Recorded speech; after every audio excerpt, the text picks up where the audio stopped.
आप लोग हेडिंग डाल ले application of equilibrium constant.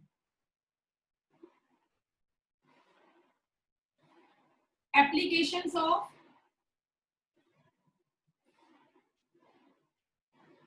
Equilibrium constant. ठीक है भाई, बच्चे बहुत कम हो रहे हैं क्लास में, एप्लीकेशन करेंगे इक्विलिब्रियम कांस्टेंट की। तो देखिए बेटा, इसकी एक एप्लीकेशन कल मैंने आपको करवा दी थी क्यूसी वाली, कंसंट्रेशन कोसेंट की। अब यहाँ पे एप्लीकेशन है केसी की, इक्विलिब्रियम कांस्टेंट की, वो आप देखिए। सबसे पहले हमें क्या करना है, कोई भी न्यूमेरिकल गिवन होगा और उसमें हमें केसी की वैल्यू निकालनी होगी। उसमें हमें केसी की वैल्यू निकालनी होगी। केसी की वैल्यू आपको निकालनी आती है concentration of product divide by concentration of reactant. ठीक है, तो अब देखिए बेटा, आपको क्या करना है, केसी की वैल्यू निकालनी है किसी भी न्यूमेरिकल में। और केसी की वैल्यू कैसे निकलती है, concentration of product divide by concentration of reactant. Concentration of product divide by concentration of reactant. ठीक है, अब जब आप केसी की वैल्यू निकाल लोगे तो आपको ये देखना है कि आपकी केसी की वैल्यू कितनी आई है। केसी की वैल्यू आपकी कितनी आई है बेटा, वो आपको देखना है। तो अगर जो आपकी केसी की वैल्यू है वो 10 रेज टू पावर -3 से लेके +3 के बीच में आए, जो आपकी केसी की वैल्यू है बेटा, सबसे पहले वो आई greater than 10 raise to power 3, greater than 10 raise to power 3। तो आपकी जो रिएक्शन है वो फॉरवर्ड डायरेक्शन में जाएगी। जो आपकी रिएक्शन होगी वो बेटा फॉरवर्ड जाएगा, मतलब यहाँ पे फॉरवर्ड रिएक्शन फेवर्ड है। सेकंड केस है कि जो हमारी केसी की वैल्यू है वो लेस देन हो जाए। सेकंड केस है हमारी केसी की वैल्यू लेस देन हो जाए 10 की पावर -3, तो बैकवर्ड रिएक्शन आपकी फेवर्ड होगी। Backward reaction is favoured. ठीक है, और थर्ड केस हमारा है कि जो हमारी केसी की वैल्यू है वो 10 की पावर -3 से 10 रेज टू पावर 3 के बीच में होगा। अगर हमारी केसी की वैल्यू 10 रेज टू पावर -3 से लेके 10 रेज टू पावर 3 के बीच में होगा, तो इस केस में क्या होगा बेटा, जो हमारी रिएक्शन है वो इक्विलिब्रियम पे रहेगी। रिएक्शन किस पे रहेगी, इक्विलिब्रियम पे रहेगी। इक्विलिब्रियम का मीनिंग आपको पता है, इसमें कोई भी चेंज नहीं होगा। तो आपको सिंपली कोई भी न्यूमेरिकल करना है और अगर आपसे ये पूछते हैं बताओ ये आपका किस रिएक्शन में फेवर्ड होगा, तो अगर आपकी केसी की value greater than 10 raise to power 3 आती है तो फॉरवर्ड रिएक्शन आपकी फेवरेबल होगी। अगर केसी की वैल्यू लेस देन 10 की पावर -3 आई तो बैकवर्ड रिएक्शन फेवरेबल है। और अगर आपकी केसी की वैल्यू 10 की पावर -3 से लेके 10 रेज टू पावर 3 के बीच में आती है तो रिएक्शन आपकी इक्विलिब्रियम पे रहेगी। ठीक है, तो ये 3 पॉइंट आप लोगों को बेटा यहाँ पे याद रखने हैं। ओके, अब इसके बाद आगे आप देखिए नेक्स्ट हमारा इसमें क्या है, नेक्स्ट टॉपिक इसके बाद। तो बेटा कैसे हम कैलकुलेशन करते हैं इक्विलिब्रियम कंसंट्रेशन की, अब मैं आपको ये और सिखाती हूँ। मैम वैष्णवी बार बार कनेक्ट होने की कोशिश कर रही है पर वो हो नहीं पा रही है, नेटवर्क प्रॉब्लम है वो बोल रही है। देख रही हूँ कंटिन्यू, बार बार एडमिट तो हो रही है बट हो नहीं पा रही है, वो अभी ज्वाइनिंग में चल रहा है उसका। इक्विलिब्रियम कंसंट्रेशन की कैलकुलेशन हमें करनी है, तो कैसे होगी वो देखिए बेटा। मान लीजिए मेरे पास कोई भी रिएक्शन है A + B, A + B, इससे हमारा बन गया C + D, C + D। ठीक है, हरिओम बोलो बेटा। तो हमने एक रिएक्शन ले ली, A + B से बन रहा है C + D। ठीक है, अब मान लो बेटा हमने ये कहा जो इनिशियल कंसंट्रेशन है, जो इनिशियल कंसंट्रेशन है वो एक ही हमारी होगी। सपोज दैट हमने इसका 1 मोल लिया था, हमने इसका 1 मोल लिया था, हमने शुरू में B का भी 1 मोल लिया था। स्टार्टिंग में C और D की तो कुछ कंसंट्रेशन होती नहीं है, क्योंकि शुरू में हम सिर्फ क्या लेते हैं, रिएक्टेंट लेते हैं, प्रोडक्ट तो होते ही नहीं है। ठीक है, हमने शुरू में बेटा 1 मोल ए का लिया, 1 मोल बी का लिया। अब धीरे धीरे आपका क्या हुआ, जो ए एंड बी है ना, उन्होंने सी और डी में कन्वर्ट होना शुरू कर दिया। आज तो बहुत से बच्चों का मैसेज आ रहा है नेटवर्क इशू का। वैष्णवी का मैसेज आ गया, मयंक का आ रहा है। चलिए देखिए, तो a प्लस बी से सी एंड डी बन गया, 1 मोल है ए का, 1 मोल है बी का, सी और डी अभी बने नहीं है। फिर मैंने फाइनली ये मान लिया कि x मोल तो बन रहा है सी और आपका x मोल ही बन गया डी।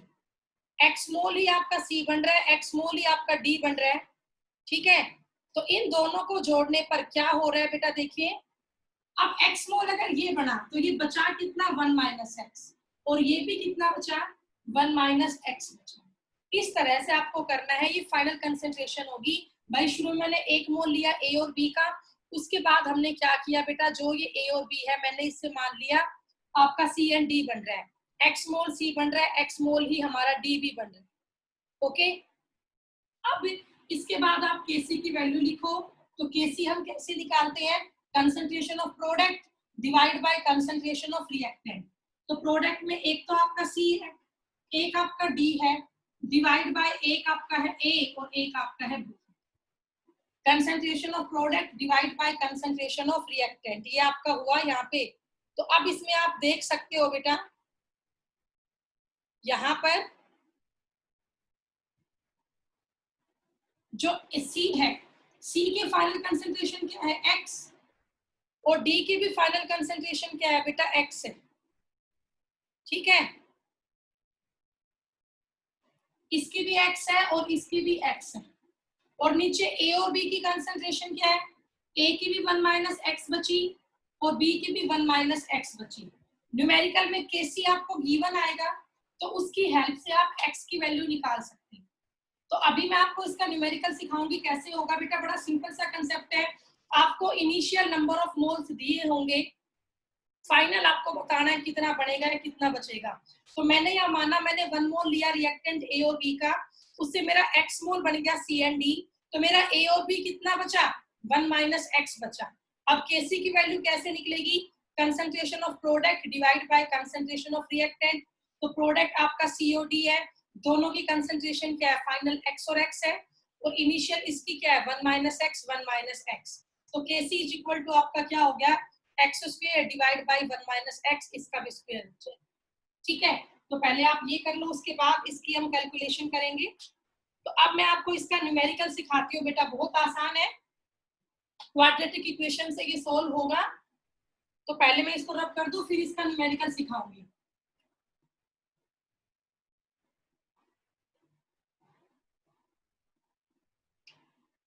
तो देखिए बेटा ध्यान से, इसका न्यूमेरिकल बेटा, पहला न्यूमेरिकल करवा रही हूँ, 0.1 mole of PCl5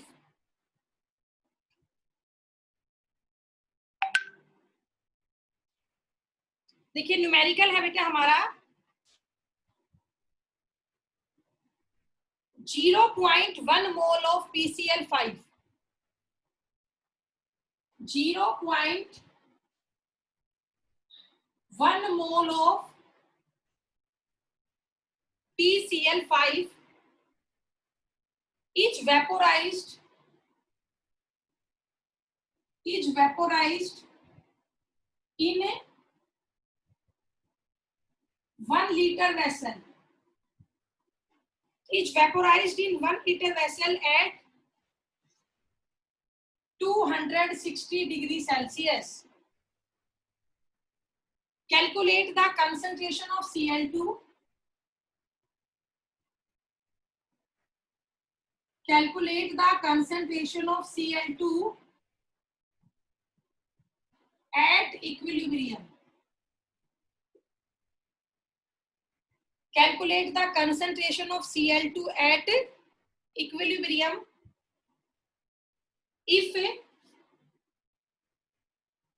equilibrium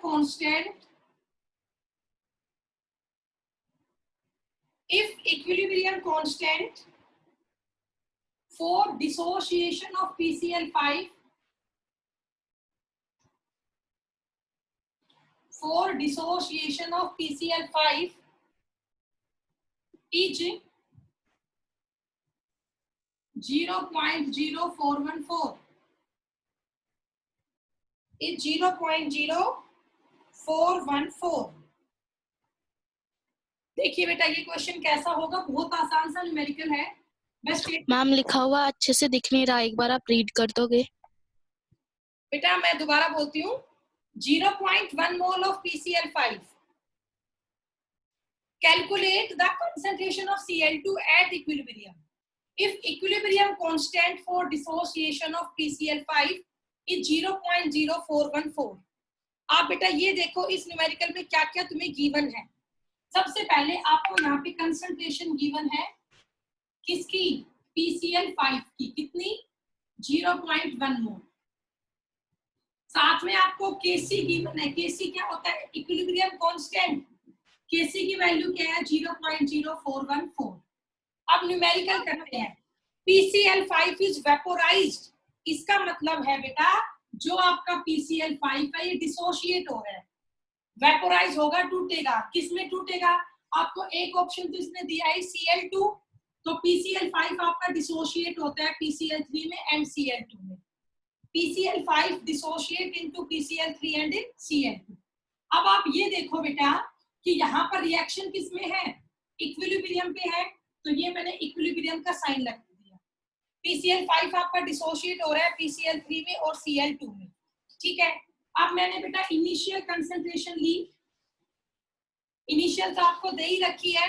PCl5 के इनिशियल मोल कितने हैं बेटा बताओ, 0.1, तो यहाँ मैंने 0.1 कर लिया, यहाँ हमने क्या कर लिया, 0.1।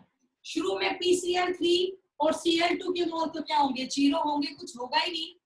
फिर फाइनली मैंने मान लिया कि x मोल बन गया PCl3, x मोल ही बन गया Cl2, तो PCl5 कितना बचेगा, 0.1 माइनस x, 0.1 माइनस x। बेटा आपको इतना समझ में आया, बोलो यहां तक आप कर लोगे। PCl5 पहले हमारा टूट गया PCl3 में और Cl2 में, फिर PCl5 के इनिशियल मोल है 0.1, इनके तो इनिशियल मोल 0 ही होगा। फिर हमने मान लिया XX मोल यहाँ बना है PCl3 और Cl2 का, तो फाइनल कितने मोल PCl5 के बचे, 0.1 माइनस x बचा, ठीक है। न्यूमेरिकल में क्या निकालनी है, कंसंट्रेशन निकालनी है Cl2 की। तो अब देखिए बेटा कंसंट्रेशन हम कैसे निकालेंगे। तो यहाँ बेटा मैंने लिया Kc, हम निकाले। Kc को निकालने का फॉर्मूला क्या होता है, कंसंट्रेशन ऑफ प्रोडक्ट, तो प्रोडक्ट में ये दोनों है PCl3 और Cl2, divide by concentration of reactant, reactant में है PCl5, ठीक है। तो ये आपकी Kc की वैल्यू निकालने का फॉर्मूला हो गया, concentration of product divide by concentration of reactant. अब आप ये देखो PCl3 की फाइनल कंसंट्रेशन क्या है बेटा, x, और Cl2 की भी फाइनल कंसंट्रेशन क्या है, x, और PCl5 की क्या है final concentration, 0.1 minus x, 0.1 minus x। और Kc आपको यहाँ पे गिवन है, तो ये क्या हो जाएगा, Kc की वैल्यू क्या है, 0.0414 is equal to x square into 0.1 minus x। ये हो गया बेटा, ठीक है। तो अब इसको हमें सोल्व करना है, तो जब आप इसको सोल्व करोगे तो क्या बन जाएगा भाई, इसको सोल्व कर लो, x स्क्वायर, ये बेटा क्वाड्रेटिक इक्वेशन से सोल्व हो जाएगा, ये बन जाएगा x square plus 0.0414x, 0.0414x minus में क्या हो जाएगा, 0. इसकी मल्टीप्लाई इससे करोगे 0.1 से, तो 0.00414 हो गया, 0.00414। ये आप लोग सोल्व कर लोगे ना बेटा, मैंने क्रॉस मल्टीप्लाई कर दिया, तो x स्क्वायर 0.0414 और ये x प्लस का हो जाएगा 0.0414x, और माइनस में क्या हो गया 0.00414। तो अब आपको यहाँ पे क्वाड्रेटिक इक्वेशन निकालनी है और x की वैल्यू सोल्व करनी है। आपको पता है बेटा क्वाड्रेटिक इक्वेशन क्या होती है, x is equal to minus B plus minus B square minus 4ac divide by 2a। ये आप सबने बेटा किया होगा मैथ्स में, ठीक है। तो अब आपको इसकी हेल्प से इसकी कैलकुलेशन करनी है। आपको पता है मैम ब्लैक स्क्रीन आ रखी है।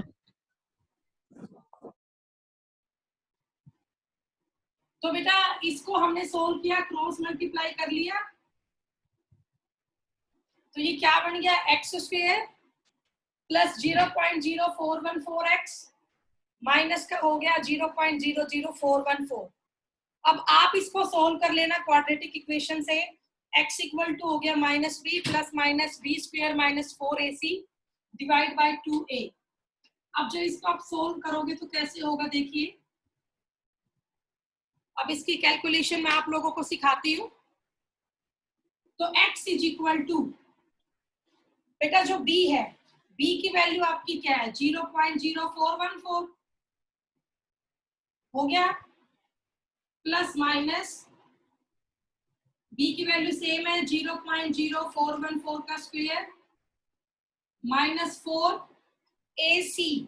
a की वैल्यू क्या लोगी 1 और c की वैल्यू क्या होगी आपको दे रखी है 0.00414 0.00414 डिवाइड बाय 2a। a की वैल्यू तो 1 है ही। तो अब आप इसको सोल्व कर लेना बेटा। जो नेगेटिव वैल्यू हो x की वो मीनिंगलेस होगी, उसको आप रिजेक्ट कर देना। जो नेगेटिव वैल्यू है x की दैट इज मीनिंगलेस, उसको आप मैम 0.00414 थोड़ी ना होगा, 0.0414 होगा मल्टीप्लाई करने पर तो। 0.0414 बेटा 0.1 से करोगे तो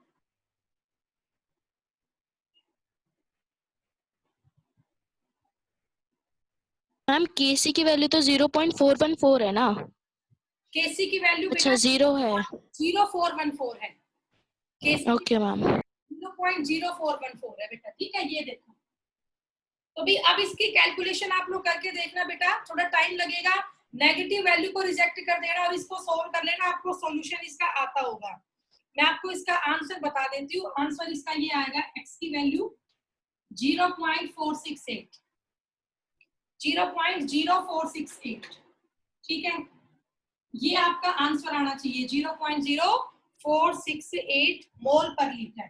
तो ये x आपका क्या था, कंसेंट्रेशन था ना, तो ये किसकी कंसेंट्रेशन आ गई PCl3 की और Cl2 की कंसेंट्रेशन आ जाएगी, ठीक है। तो x की वैल्यू ये आ गई बेटा 0.00468 मोल पर लीटर। तो ऐसा क्वेश्चन भी आपको करना है बेटा। तो ये भी आप सोल्व कर लें।